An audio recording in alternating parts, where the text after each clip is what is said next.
Hello, everyone. Welcome to Asia Society at the Movies. I'm so pleased today to be able to be in conversation with Chon. Justin is the director of movies like Gook, Miss Purple, and his latest oeuvre is Blue Bayou, which is getting a lot of attention. I personally just happened to see it on the big screen. I think it was the first time I've been at a movie theater in Los Angeles with a big crowd, and definitely the spirits were very, very high, and in large part because the movie was so satisfying and so moving. So, Justin, welcome. Hey, Janet, thanks for having me. So, tell us a little bit about the genesis of this movie. Why did you decide to pick this particular very searing and timely subject matter for your, what I've heard you say is the third movie of this trilogy? But maybe you can talk a little bit about that too. Yeah, I started writing this after Gook, and the script was, frankly, ready, a few years ago, and as movies go, it took a long time to get the financing ready to go. So in between, I made Miss Purple because I was waiting for quite a while. The genesis of this is, I am friends with quite a few adoptees, you know, um, because adoption is a major, pillar in our community. There's a lot of Asian American adoptees. I'm friends with quite a few of them, and found out that this issue was taking place where people who were adopted this country as children were being deported as adults, which made no sense to me because they were adopted by U.S. citizens, and the government acknowledged these adoptions and legally allowed these children to be brought overseas. I just thought it was incredibly unjust, and I felt like it was very important that this issue get a spotlight. So that's sort of the impetus to starting on this journey. In terms of the trilogy of it all, that was just a kind of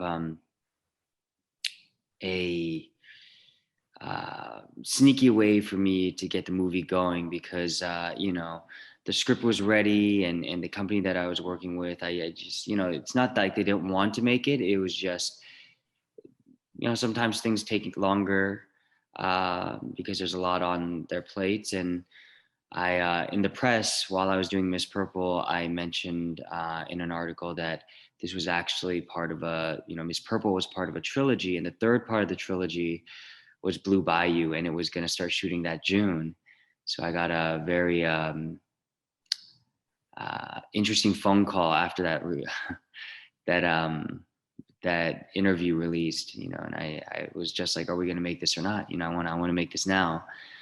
But to be honest, all my films are a trilogy. Yeah. Very good marketing tactic. But what do you think changed and that let people suddenly have so much interest in helping you get Blue Bayou made after struggling for so many years? It's not that it wasn't going to get made. It was just fast tracking it. It was with Macro, and for us in the industry, Macro is a wonderful company. And it was a company that I really wanted to make this film with Charles King. A lot of almost all of my first opportunities in this industry were given to me by African Americans, and I felt like a partnership with them was completely right for this. There's a lot of factors into making a film, so we partnered with E1, and Nick Meyer and Zev Foreman over there are just wonderful mentors, and they came in to help finance the film, and we were up and running. But yeah, making films just take a second. Well, you mentioned your partnership or allyship with the African American community, because that certainly came out loudly and strongly in Gook.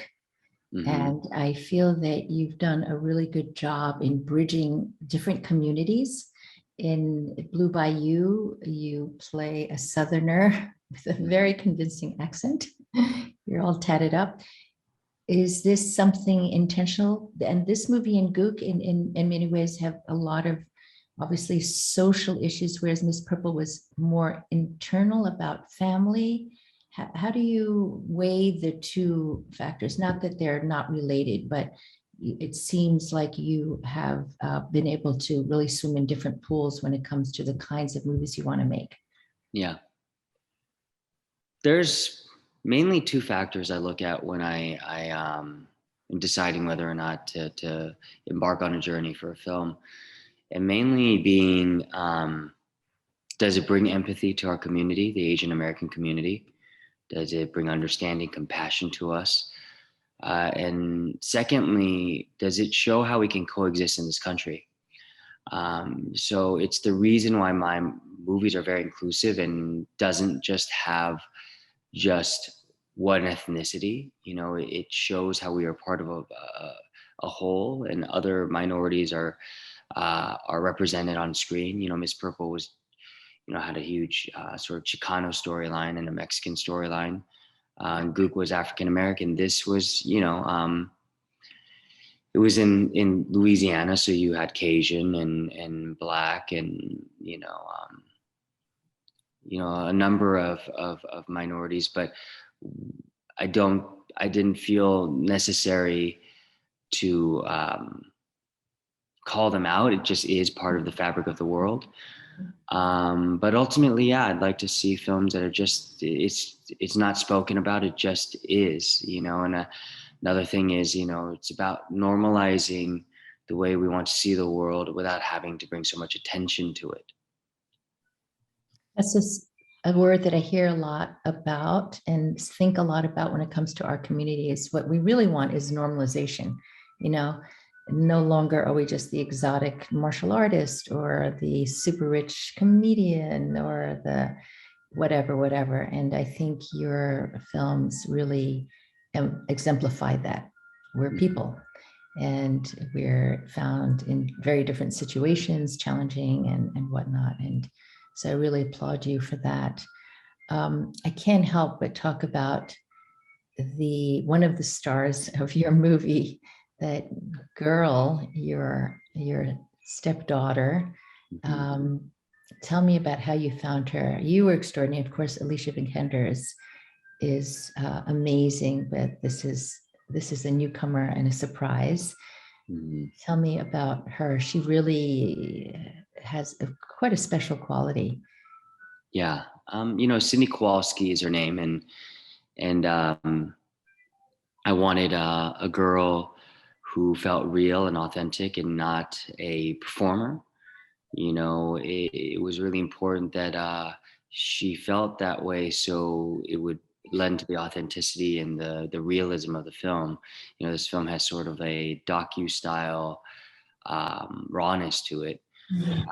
So you know, I was searching for an actual girl from the South. You know, I looked in Tennessee, Mississippi, Arkansas, you know, Louisiana, Mississippi, you know, Alabama, Texas. I found her in Atlanta. And, you know, 5 seconds into a tape I saw, I knew she was definitely the one. I went up to, you know, she came down and we did a little reading and an improv, and we just hung out a little bit. And then I decided that she was going to be the one, but, you know, I did make sure I convinced the studios. So I went up to Atlanta with my DP, and we hung out with her and her family for a couple days, and we played video games and went to the mall and just hung out. And we filmed a lot of it, and I cut together like a little sort of highlight reel of us interacting, so I could show the other producers. And yeah, you know, we hired her, and she came down a few weeks early, and we rehearsed quite intensively. But she's wonderful. She's magic on the screen, and she's a really good listener. That comes through. Yeah. That comes through. There's many scenes where she isn't speaking.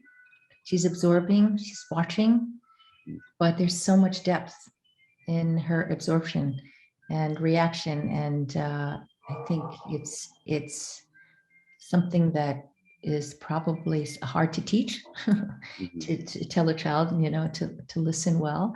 So congrats on finding her.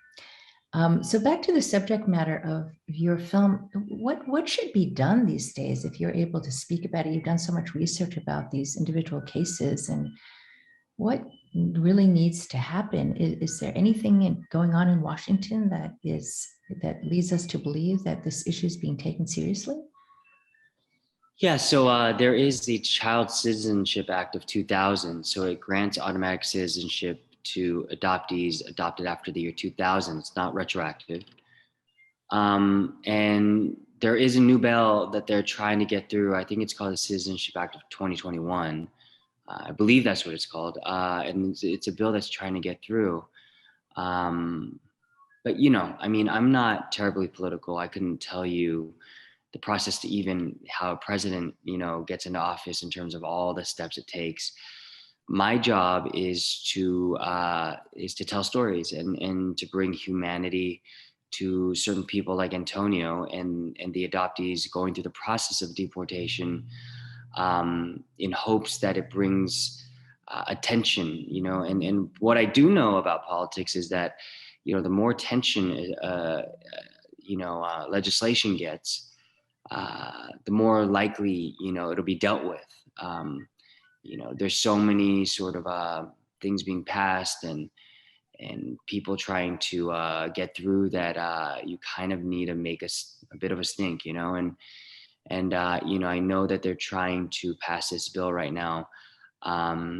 So it just needs to be on top of everyone's mind. If a lot of people start to know that this is an issue, it becomes more important. So hopefully this film, gets a bit of traction and the right people see it and they use it as sort of a way to open up the conversation and get to the right legislators so that they have an avenue to discuss it. Yeah, and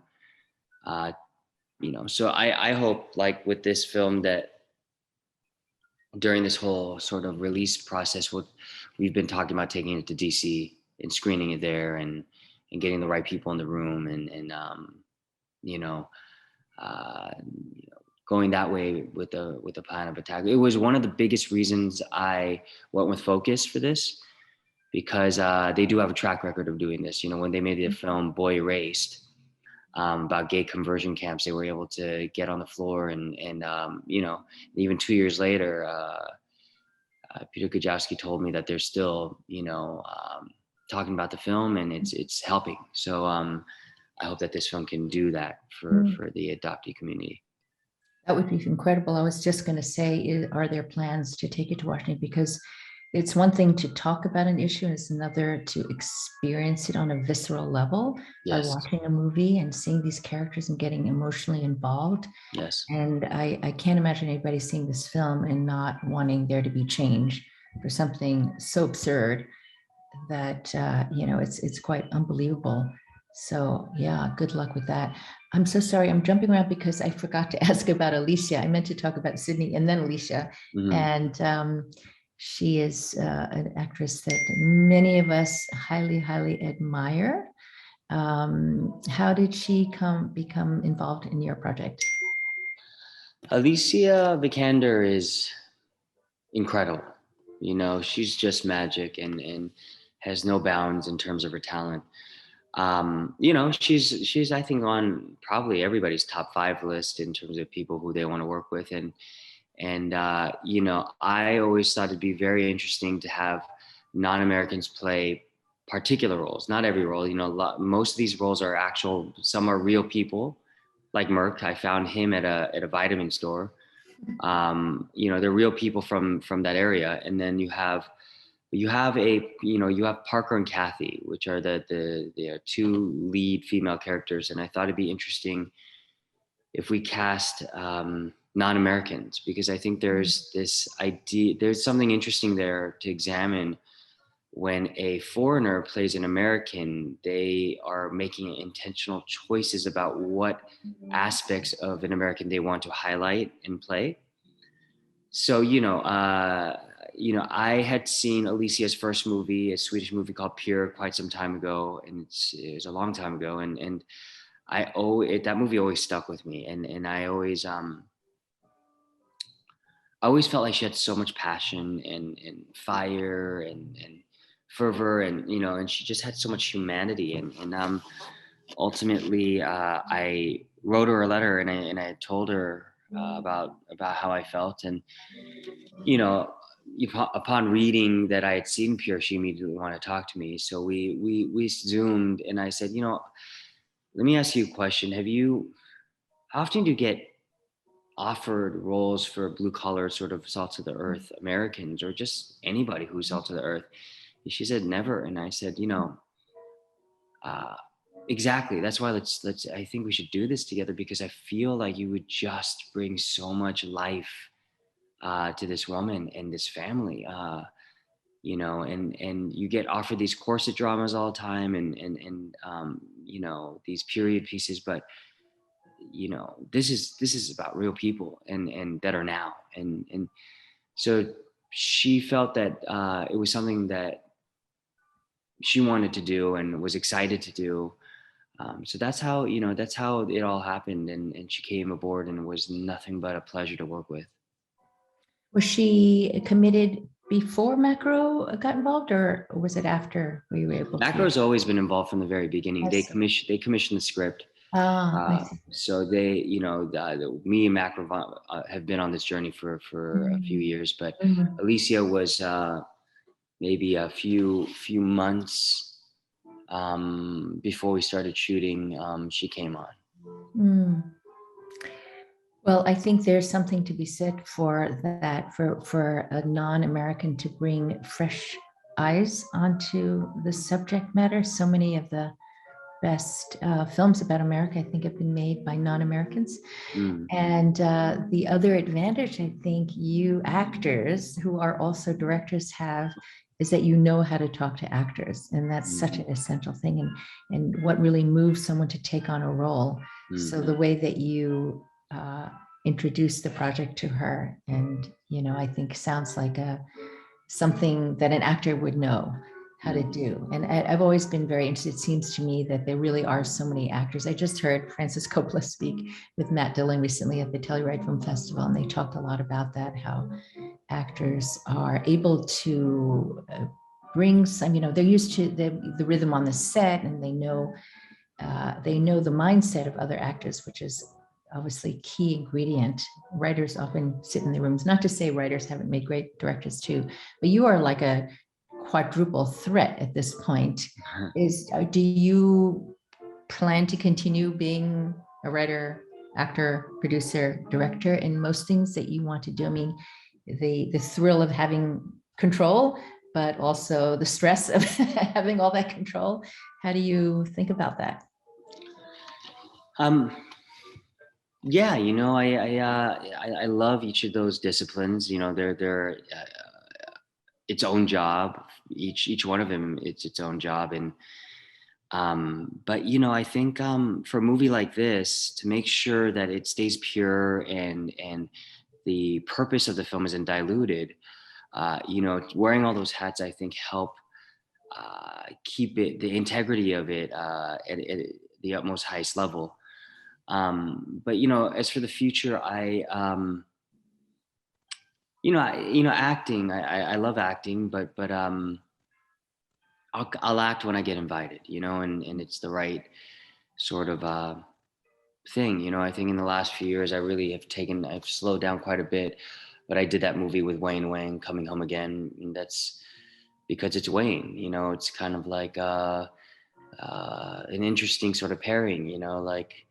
It's the old with the new, and it's probably my best acting experience I've had on set, because it almost felt like we're just two kids making something, and we're just constantly making each other laugh, and then I think the only other thing I really auditioned for in the last few years was First Cow, Kelly Reichardt's First Cow. Mhm. I'm glad she didn't hire me because I saw the film, and Orion is absolutely incredible, and there's no way I could have done what he did. And you can tell like what she wanted to do was very clear. Um, but if I get invited, and I think that the piece, is something beautiful. Of course, I'd love to continue to act. Writing, directing, and producing, I will continue to do because I think, again, trying to bring empathy to our community is what my purpose is. And I think I'm really well served in this space to make a lot of change and to challenge the status quo, to kind of just bring a little punk rock to filmmaking. I remember speaking with you after you did the film with Wayne, and you talked about what a pleasurable experience it was, in part because it was so relaxing. Yeah. Didn't have to mind everything, right? You Yeah. had Yeah. Yeah. your specific role. But what is it like when that was such a meaty role? You're in just about every scene and you're supposed to be behind the camera. So how do you physically manage to be in so many places at once? Mm. It's preparation. I prepared extensively, and anything that is possible I could take care of beforehand, I've taken care of. It's my team that I've worked with on my other films, so they have my back, and there's a lot of communication that happens beforehand before anyone's even getting paid. Like talking about even score. Like I was talking about score a year before we started shooting. And the color palette and all that stuff. And then but when I step on set, my first and foremost job is as a director. I need the actors to know that I am there for them. I need them to feel confident and comfortable, that I'm making sure that they are serviced. I don't want them to feel like I'm coming first as an actor and it's about me. It's about them, and then I come last. um in a weird way, it takes off the pressure of me trying to perform because I know my lines. I've worked on the accent, like much longer than I would have if I had just gotten hired, and I intimately know the script because I wrote it, so I've been sitting Mhm. on it for a few years. And then I just come and let things go, and I come to play, and then I'm there for the actors. And because of that, I'm not so laser focused on what I'm doing so much. I'm there and I'm being present, and I'm being. I think that's what acting is anyways. If I'm there for my acting partner and I'm being present and listening to them and reacting, it's alive. So it definitely is an acquired skill, but it's fun. It's fun to dance. Yeah, I can see why you were able to relax as an actor, but then you've got so many other things going on. And is the DP not coming to you and saying, but what about this? And what about this shot, or the production designer or whatever? I'm just curious. Yeah, Did you have to wear different hats? So you're kind of jumping in and out, maybe just like playing different roles. yeah, Um, yeah. It's all part of it. It's what I signed up for, so it's not. I don't get frazzled by it. One thing is though, I stayed in the accent the entire time so I can have a consistency of at least the way I'm speaking. So I'm directing and I'm telling people what to do with this Southern accent. So it's kind of funny, but after after a few days, everybody gets used to it. But it is what it is, and there's no way around it. And it's just learning how to manage it, and when things need to get done, they need to get done. And I guess when I'm acting in something, I just want things to get done quicker. So if there's an issue or if there's something that needs to be taken care of, I want to take care of it now. Mhm. And I don't want things to pile up. I just every time something comes up, it needs to be taken care of that moment. Mhm, mhm. Are you able to talk about other things you have planned for down the road, just so we can Yeah, look forward to them? absolutely. So I finished shooting a television show. It's adapted from the book Pachinko. I did half of the season. It's 8 episodes. I did 4, and it should be out early next year. Early next year, and then I just I wrapped believe that's on Amazon, right? That was Apple. Amazon? Apple. Oh, So Apple, right. for Apple, Uh-huh. and then I just finished another film. Right before I came to promote this film, I wrapped the day before. It's a film called Jamujaya, and it's about an Indonesian father and son. And the son is a rapper just about to blow up, and his dad's been his manager his whole life. And he fires his dad and hires a white manager and a label. And essentially, the film is a breakup story between father and son.